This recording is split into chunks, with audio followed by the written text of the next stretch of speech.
Lucifer in heaven, before his rebellion, was a high and exalted angel, next in honor to God's dear Son. His countenance, like those of the other angels, was mild and expressive of happiness. His forehead was high and broad, showing a powerful intellect. His form was perfect, his bearing noble and majestic. A special light beamed in his countenance and shone around him brighter and more beautiful than around the other angels. Yet Christ, God's dear Son, had the pre-eminence over all the angelic host. He was one with the Father before the angels were created. Lucifer was envious of Christ, and gradually assumed command which devolved on Christ alone. The great Creator assembled the heavenly host, that he might in the presence of all the angels confer special honor upon his Son.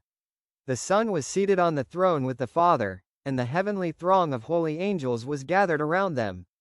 The Father then made known that it was ordained by himself that Christ, his Son, should be equal with himself, so that wherever was the presence of his Son, it was as his own presence. The word of the Son was to be obeyed as readily as the word of the Father. His Son he had invested with authority to command the heavenly host. Especially was his Son to work in union with himself in the anticipated creation of the earth and every living thing that should exist upon the earth. His Son would carry out his will and his purposes but would do nothing of himself alone. The Father's will would be fulfilled in him. Lucifer was envious and jealous of Jesus Christ. Yet when all the angels bowed to Jesus to acknowledge his supremacy and high authority and rightful rule, he bowed with them, but his heart was filled with envy and hatred. Christ had been taken into the special counsel of God in regard to his plans, while Lucifer was unacquainted with them.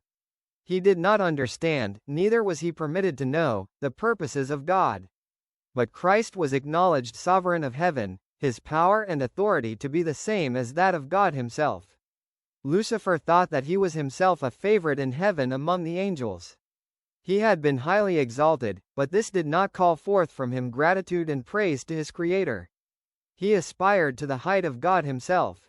He gloried in his loftiness. He knew that he was honored by the angels. He had a special mission to execute. He had been near the great Creator, and the ceaseless beams of glorious light enshrouding the eternal God had shone especially upon him. He thought how angels had obeyed his command with pleasurable alacrity. Were not his garments light and beautiful? Why should Christ thus be honored before himself? Please like, share and subscribe. Thank you.